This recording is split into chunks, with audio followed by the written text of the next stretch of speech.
Bismillahirrahmanirrahim. Assalamualaikum warahmatullahi wabarakatuh. Nama saya Siti Nurhusna binti Muhammad Yusof. Nombor matrik saya 4212013821. Baiklah, saya akan menerangkan tentang banjir di Malaysia yang kita tidak jangka berlaku. Baiklah, apa makna banjir? Banjir adalah di mana terdapat satu daerah yang ditenggelami oleh air akibat daripada curahan air hujan yang banyak. Dan banjir juga terdapat banjir kecil dan juga banjir kilat. Seperti mana yang kita ketahui, Malaysia sering berdepan dengan banjir. Contoh, pada setiap akhir tahun, Malaysia akan berdepan dengan banjir kilat. Contohnya, sering berlaku di negeri-negeri pantai timur, contohnya Terengganu, Kelantan, Pahang. Dan pada tahun 2014, negeri Kelantan angka akan berlaku. Dan pada 18 Disember 2021, iaitu pada tahun lepas, Malaysia di negeri Selangor berdepan dengan banjir kilat, di mana daerah-daerah yang terlibat adalah seperti daerah Kelang, Langat,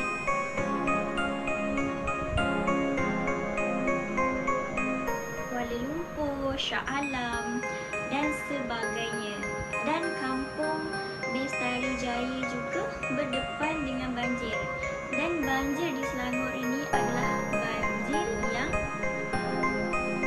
tidak jangka berlaku di Selangor.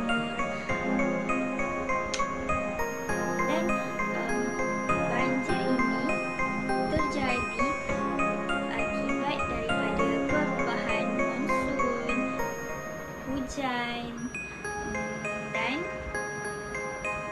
banjir menjadi semakin teruk akibat daripada aktiviti-aktiviti campur tangan manusia seperti pembangunan dan juga pembinaan. Baiklah, sampai sini sahaja saya menerangkan tentang dan kesan daripada banjir akan disampaikan kepada rakan saya. Baiklah, saya akan teruskan kepada rakan saya untuk menerangkan tentang kesan dan juga punca banjir ini berlaku. Sekian, terima kasih. Terima kasih kepada sahabat saya Siti Nurhusna atas penerangan yang diberikan sebentar tadi. Seperti yang kita tahu, empangan air adalah suatu struktur yang dibina untuk menghalang lebihan air sungai daripada terus mengalir di suatu kawasan perumahan yang terdekat. Walau bagaimanapun, empangan air ini boleh menjadi punca kepada banjir apabila empangan air itu mengalami kerosakan ataupun empangan air itu pecah.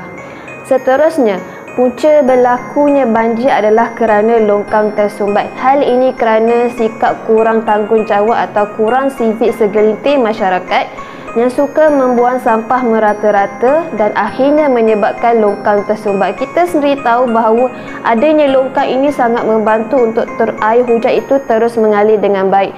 Namun, jika longkang tersumbat, ianya akan menghalang air hujan terus mengalir dan apabila ianya tidak dapat mengalir dengan baik, maka ia akan berlakunya banjir. Bab kata pepatah, sikit-sikit lama-lama jadi bukit. Namun dalam hal ini, sikit-sikit sampah lama-lama berlonggokan, maka ia akan tersumbat dan banjirlah ia. Sekarang saya akan serahkan kepada kawan saya yang seterusnya, sahabat saya yang seterusnya, iaitu Nur Adeline Lina. Assalamualaikum warahmatullahi wabarakatuh. Nama saya Nur Adeline Lina, matrik 421201391. Alhamdulillah, terima kasih kepada sahabat saya Nur Aina atas penjelasan itu tadi.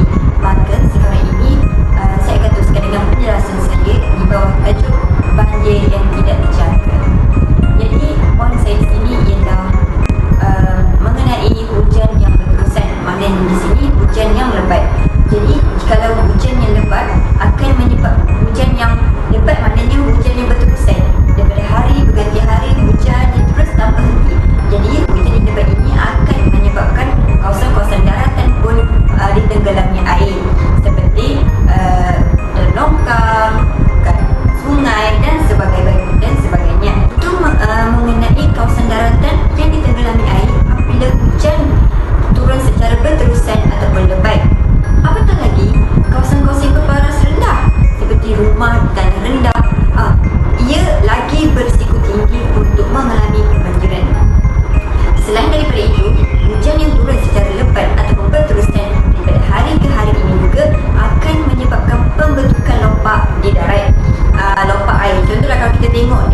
menjadi span semula jadi untuk menadah air ataupun mengelakkan berlakunya bencana alam. Nampaknya di sini saja penjelasan saya pada hari ini di bawah tajuk hujan lebat yang berterusan. Sekarang saya teruskan pula dan terahkan pula kepada sahabat saya, Karunisa Natasha. Sungguh menarik pandangan dan info yang telah diberikan oleh rakan saya, iaitu Nur Adlina. Saya, Karunisa Natasha, akan menerangkan dengan lebih mendalam berkenaan dengan punca berlakunya banjir yang tidak dijangka di dunia ini. Pembangunan tidak terancang, pengabaian aspek pemeliharaan alam sekitar dan kelemahan penyelenggaraan sistem saliran dikenal pasti menyumbang kejadian banjir besar di dunia ini. Kenapa perkara ini berlaku? Hal ini kerana pembukaan tanah berleluasa dan penebangan pokok tidak terkawal menyebabkan resapan air ke tanah berkurangan dan air larian terus ke sungai berlaku dengan terlalu cepat. Jika dibuat secara terancang, data taburan hujan, paras banjir dan pelbagai maklumat hidrologi akan diambil kira bagi mereka bentuk sistem pemberitaan sesuai bagi mengelakkan risiko banjir besar. Mengikut kajian, kepesertaan pembangunan antara 0 hingga 40% mengakibatkan kadar alir air bertambah kepada 190% dan kelajuan tersebut bertambah 2 kali ganda. Kadar hakisan akan meningkat menyebabkan pertambahan kelodak di dalam sungai. Sungai yang semakin cetek akan mempunyai kapasiti yang lebih rendah, tidak berupaya menampung air yang bertambah dan menyebabkan air melimpahi tebing. Infrastruktur yang sedia ada selalunya terlalu kecil untuk menampung kawasan yang telah dibangunkan. Apabila terdapat pertambahan pembangunan, infrastruktur tersebut tidak mencukupi dan kejadian banjir akan kerap berlaku. Terdapat lokasi pembangunan atau perumahan dibina di kawasan rendah hingga menyebabkan ia menjadi tempat air bergenang apabila hujan lebat dan berterusan dalam tempoh yang lama. Ada juga pembangunan di suatu kawasan itu berlaku begitu pantas menyebabkan ia menjadi lebih padat sekaligus mengurangkan keberkesanan sistem saliran. Secara logiknya, terdapat banyak lagi punca berlakunya banjir yang tidak dijangka di dunia ini. Disebabkan masa mencemburui kita, kawan saya Atika Farhana akan meneruskan isi yang seterusnya. Itu sahaja daripada saya. Sekian, terima kasih. Assalamualaikum warahmatullahi wabarakatuh. Antara punca banjir yang tidak dijangka di Malaysia ialah perubahan angin monsun. Biasanya perubahan angin monsun ini berlaku pada bulan Oktober, November, Disember dan juga boleh berlaku pada bulan Januari, Februari dan juga Mac. Aliran angin monsun ini dibawa dari timur laut di negara-negara seperti Siberia, dan oleh itu negeri di pantai timur seperti Kelantan, Johor, Terengganu dan juga Pahang akan mengalami banjir besar yang akan memusnahkan tumbuhan, pembangunan dan juga rumah-rumah di empat-empat negeri tersebut. Perubahan angin monsun timur laut ini juga boleh berlaku pada negeri-negeri Sabah dan juga Sarawak. Dan setiap negeri ini mempunyai empangan mereka masing-masing, dan apabila air sungai melimpah dan dibawa kepada empangan dan juga empangan tersebut tidak mampu menampung air, maka terjadinya banjir besar kerana empangan yang pecah. Contohnya seperti di Shah Alam, Sungai Kelang tidak mampu menampung air dan juga empangan tersebut pecah dan memusnahkan pembangunan-pembangunan di sekitar Seri Muda dan juga kawasan-kawasan yang berdekatan dengan Sungai Kelang. Itu sahaja daripada saya. Assalamualaikum warahmatullahi wabarakatuh, dan saya akan serahkan kepada sahabat saya iaitu Nur Sakinah Nafisah. Terima kasih kepada rakan-rakan saya yang telah menerangkan berkaitan dengan punca-punca berlakunya banjir kilat. Baiklah, di sini kita dapat lihat bahawa terdapat banyak perkara yang menyebabkan berlakunya banjir kilat ini.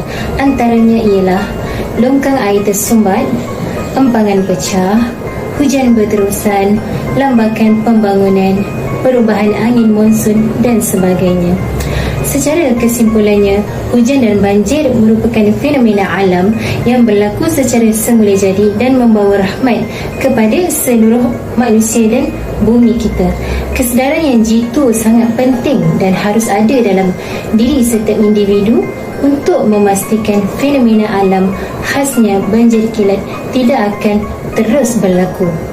Kita sebagai manusia yang hidup di muka bumi Allah Subhanahu Wa Taala ini mestilah menghargai segala sumber alam yang dianugerahkan kepada kita supaya kita tidak akan merasa satu kerugian yang amat besar di suatu hari nanti. Masalah bencana alam hanya dapat ditangkis dan dibendung melalui rancangan kerajaan yang ampuh bersama-sama dengan kerjasama daripada semua pihak masyarakat, baik golongan ibu bapa maupun golongan remaja dan sebagainya. Hanya dengan strategi yang tersusun dan terancang, masalah bencana alam, banjir kilat dan tanah runtuh serta sebagainya dapat ditangani dengan bersepadu. Itu saja daripada saya. Sekian, terima kasih.